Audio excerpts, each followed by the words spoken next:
안녕하세요. 잘하는 공부, 잘 나가는 공부방 잘공입니다.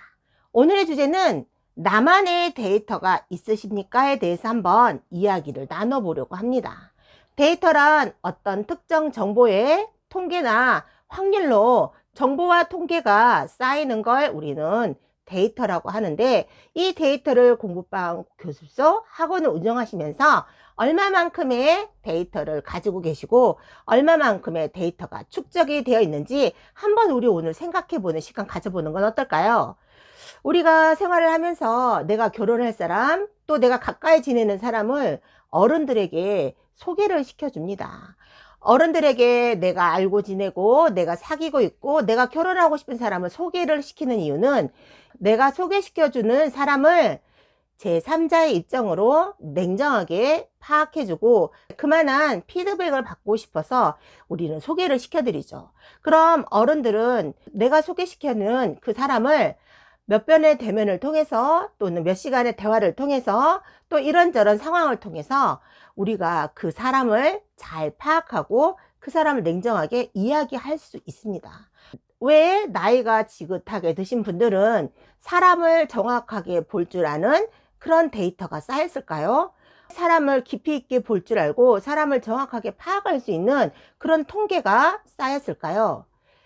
살아오신 날이 많고 그만한 사람들과 부딪힘 속에서 그만큼 더 살아왔기 때문에 사람들 관계에 통계 자료가 몸에 축적이 돼 있는 거죠. 그만한 데이터가 몸에 가지고 있기 때문에 몇 번 대면을 하고 몇 시간의 대화를 나누고 몇 번의 이런 상황 얘기를 듣다 보면 정확하게 상대를 파악할 수 있는 능력이 있습니다. 그래서 우리는 정확한 피드백을 받고자 어른들에게 내가 사귀는 사람, 결혼할 사람, 그리고 내 지인을 소개하는 거죠. 그렇듯이 여러분들도 공부방 교습소 학원을 운영하시면서 이런 경륜의 경험에 그런 데이터가 얼마만큼 쌓이셨나요? 내가 데이터를 깊이 있고 높이 쌓으려면 나의 그 기준의 한계점을 정하면 안 될 것 같습니다. 초창기에 공부방을 운영한 곳에서 제가 3년 동안 공부방을 운영을 하고 지금 이곳에 공부방을 이사 왔거든요. 이 공부방을 이사 왔을 때 저는 저에게 이런 말을 했어요. 나 그냥 딱 4년만 하고 공부방 안 할 거야. 4년만 하면 우리 큰아이가 초등학교를 졸업하고 중학생이 되니까 나 그때부터는 공부방 안 하고 내 아이만 케어할 거야 라고 다짐을 하고 공부방을 운영을 했거든요. 그러니까 저에게 오는 학생들이 전부 다 유치, 초등, 저학년들만 모이더라고요. 우리 아이가 중학생이 되고 어느 정도 이 여유가 좀 생기고 또 우리 공부방에서 공부하던 아이가 다른 학원, 다른 교습소로 갔을 때 너무너무 잘하고 있고 또 기초석이 너무 탄탄하고 기본기가 너무 짱짱하다 보니까 나에게 배웠던 학생들이 교습소로 보냈을 때, 학원으로 보냈을 때 이 아이가 더 성장하고 더 모르던 거를 더 많이 배우는 게 아니라 그 중등부 선생님들이 이 아이의 그 기본적인 실력에 숟가락만 올려놓고 수업을 하시더라고요. 그럴 거면 내가 그냥 이 아이를 중학교 때 내보내지 말고 내가 수업을 해야겠다. 나보다 더 많이 배우고 나보다 더 깊이 있게 높이 성장하라고 중학교 때 내보냈던 아이들이 교습소나 학원에 가서 성장하지를 못하고 그냥 선생님들이 이 아이의 기본적인 그 실력에 숟가락만 얹어서 수업하는 걸 보고 내가 그럼 이 아이들을 맡아서 수업을 해야겠다라고 생각을 하고 제가 그 기준치를 높여서 중학생들까지 제가 이 아이들을 가르치게 되었거든요. 그래서 저희 공부방엔 유치, 초등, 중등부까지 가르칠 수 있는 그만한 커리큘럼도 생겼고 그만한 컨텐츠도 만들게 됐고 그만한 저의 노하우도 쌓였거든요. 그런데 제가 처음에 중학생들을 받았을 땐 다른 학원, 다른 교습소, 다른 공부방에 다녔던 중학생들은 제가 받지 않았어요. 제가 가르치는 중학생은 나에게 초등 과정을 깊게 밟아오고 중학교로 올라간 그 아이들의 한도 내에서만 제가 중학생을 받았거든요. 왜냐하면 다른 공부방, 다른 교습소, 다른 학원에 다녔던 이 아이들이 공부를 할 수 있는 기본적인 습관도 잡혀 있지도 않았을 뿐더러 이 아이들은 공부할 수 있는 기본적인 베이스조차 없더라고요. 그 새로운 아이들을 받고 가르치기가 제가 너무너무 심란한 거예요. 내가 가야 할 산이 너무 높고 내가 건너야 할 강이 너무 깊어. 다른 데에서 공부하고 온 새로운 아이와 그 산을 넘기가 어렵고 그 강을 건너기가 너무 힘들기를 알기에 저는 이미 포기하고 이 아이들을 받지 않았거든요. 그러다 보니 저에게는 딱 저만의 통계만 남아있는 거고 딱 그만큼의 데이터만 저한테 남게 되더라고요. 정말 초등학교 때 저한테 꼼꼼하게 공부를 가르쳐 와서 중학교가 되는 아이들은 너무너무 수월했어요.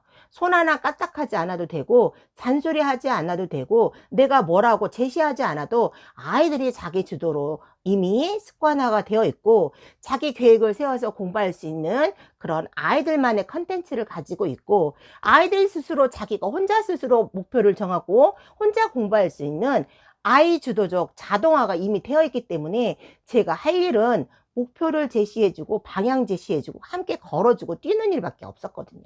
그런데 다른 공부방, 다른 교습소, 다른 학원에 다녔던 아이가 중학교 때 저에게 온 아이라면 정말 해야 할 일이 너무 많고 해줘야 할 일도 많고 넘어야 할 산도 많고 건너야 할 강도 너무 깊었던 거라 제가 감히 겁을 내고 아이들을 받지 않았거든요. 제가 이렇게 공부방을 수업을 하다가 부모님의 부탁으로 영어 공부를 한 번도 해본 적이 없고 공부라는 것조차 한 번도 시도해 보지 않는 중학교 1학년도 받아서 공부를 가르쳐 보니 저만의 데이터가 또 쌓이더라고요. 아, 공부를 한 번도 하지 않았고 내가 영어라는 걸 한 번도 접해보지 않은 아이들을 중1 때 받았을 때 내가 어떻게 했더니 이 정도의 실력이 쌓이고 이 정도의 실력이 높아가더라, 이런 데이터가 쌓이고 통계가 잡히더라고요. 또 다른 공부방, 다른 교습소, 다른 학원을 다니다 저에게 2학년 때 와서 처음부터 다시 바닥부터 다시 시작한 아이들에게는 내가 또 이렇게 공부를 가르쳐야 하고 이런 방향 제시로 또 커리큘럼을 다시 짜고 이 아이에 맞는 맞춤 교육은 이렇게 해야겠구나 라는 통계 자료도 잡히더라고요. 이래서 저는 저만의 데이터를 가지고 있을 수 있었습니다. 이 아이들도 역시 1년이라는 기간 속에서 아이의 노력과 선생님의 노력이 합치고 아이의 성실함과 선생님의 열정이 합쳐진다면 1년 후에 이만한 성장을 하겠구나라는 통계 자료도 생겨서 그때부터는 거침없이 중1도 받게 되었습니다. 올해는 제가 나를 틀 안에 가뒀던 이 제한의 틀을 좀 넓혀서 처음 중학교 3학년을 제가 받았거든요. 중3 때 이 아이를 과연 내가 받아서 어디까지 성장시킬 수 있고 내가 원하는 그 지점까지 이 아이를 올려줄 수 있을까라는 통계와 데이터 자료가 없기 때문에 이 아이를 받아서 얼마만큼의 성장을 시킬지, 아이를 얼마만큼 발전을 시킬지, 아이를 얼마만큼 변화시킬지 두려운 거죠. 그런데 제가 또 호기심에 이 아이를 받고 싶더라고요. 과연 내가 중1 때 한 아이를 받았는데 영어 공부를 한 번도 해본 적이 없고 공부라는 걸 한번 시도해 본 적이 없고 영어를 처음 나한테 와서 배웠던 아이가 1년 뒤에 이만큼 성장을 했는데 이 아이도 영어를 공부 한 번도 해본 적 없고 공부를 어떻게 하는 것조차 알지 못하는 이 중1이 다른 학원, 다른 교습소를 가서 1년이 지나고 2년이 지났을 때 과연 이 두 아이 비교가 너무 하고 싶은 거예요. 과연 다른 학원에서 영어를 한 번도 접한 적이 없고 영어를 처음 접한 이 아이가 1년 뒤에 어느 정도 성장했는지, 내가 영어 공부를 한 번도 한 적이 없고 영어 노출을 한 번도 해본 적이 없고 영어 공부라는 걸, 영어뿐만 아니라 공부라는 걸 한 번도 해본 적이 없는 아이가 나한테 와서 얼마만큼의 성장을 했는지 이 아이를 둘이 이렇게 나란히 놓고 비교 분석을 하고 싶은 거예요. 이제 호기심이 발동한 거죠. 한 번도 중3을 받은 적이 없지만 이 호기심으로 아이의 상담을 받았거든요. 아이를 상담하고 아이가 그동안 학원에서 썼던 교재도 보고 아이의 실력 테스트, 레벨 테스트를 이렇게 하면서 두 아이를 비교하고 분석하게 되었습니다. 그리고 또 제가 호기심이 발동이 되더라고요. 이런 아이를 내가 1년간 내가 공부를 가르치고 아이의 학습을 얼마만큼 성장시킬 수 있고 이 아이를 과연 내가 어떻게 어느 정도 깊이 있게 수업을 해서 이 아이가 자기 주도적인 학습이 되고 그리고 이 아이가 자기 주도적으로 자동화로 공부할 수 있는 얼마만큼 그 시스템을 만들어 줄 수 있을까에 대한 호기심이 발동한 거예요. 그래서 제가 결심하고 올해 중3을 받았거든요. 그런데 아이가 성실하고 배우고자 하는 욕심이 있었어요. 배우고자 하는 욕심이 있는데 어떻게 내가 공부할 줄 모르고 내가 어떻게 공부해야 할 줄 모르고 내가 이걸 어떻게 자기주도로 이거를 자동화로 해야 되는지를 그 방법을 몰랐기 때문에 더 높이 더 깊이 성장할 수 없었던 거죠. 그래서 제가 이 아이를 과감하게 받아서 아이의 발걸음에 맞춰서 제가 함께 걸어가고 함께 달려가고 있는데 이 아이의 성장이 어마무시하게 발전이 되더라고요. 그래서 가끔 제가 공부하고 있는 이 아이를 가만히 지켜봤을 때 제가 깜짝깜짝 놀라거든요. 이렇게 성장했어? 이렇게 발전했어? 와, 너 정말 대단하구나.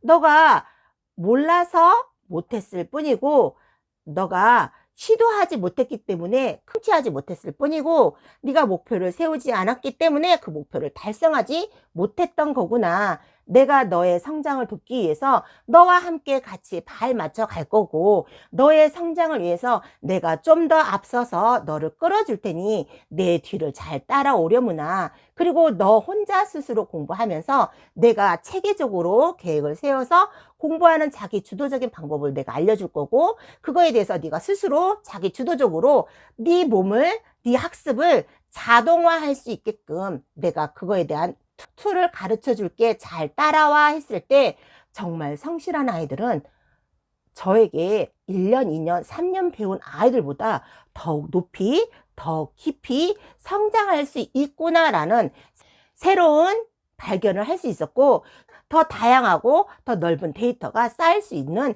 계기가 되었습니다. 그래서 저는 결심했습니다. 내가 내 기준치에 한계점을 두지 말고 좀 더 깊이 있고 좀 더 넓게 좀 더 높게 나를 그 위치에 올려놔야겠구나 라는 생각이 들더라고요. 그래서 내가 내 스스로 나는 여기까지만 할 거야. 난 여기까지만 해줄 수 있어. 나는 초등학생만 가르칠 거야. 나는 중학생만 가르칠 거야. 라는 그런 기본적인 틀에 나를 가두지 말아야겠구나. 자기주도로 자기 자발적인 자동화가 될 수 있도록 내가 스스로 계획하고 공부할 수 있게 만들어줄 수 있는 이런 선생님의 그 기준치 범위를 넓혀 가야겠구나라는 생각을 했습니다. 제가 최근에 이렇게 유튜브를 하면서 인스타로 또는 유튜브로 컨설팅을 좀 해주실 수 있을까요? 라고 문의가 들어왔을 때 저는 한 번도 컨설팅을 한 적이 없어서 제가 어떻게 도와드려야 할지 모르겠지만 앞으로 제가 컨설팅을 하게 된다면 연락드리겠습니다 라고 제가 말씀을 드렸거든요. 이것조차도 내가 한계점을 지정하지 말고 내가 시도해보고 내가 노력해보고 내가 한번 도전해봐서 나의 한계치를 정해서 내가 그 한계 안에서 내 범주 안에서만 내가 울타리 속에서 있지 말고 그 울타리를 항상 열어놓고 나의 한계치, 나의 범주를 넓게 높게 두어야겠구나라는 생각을 하게 되었습니다.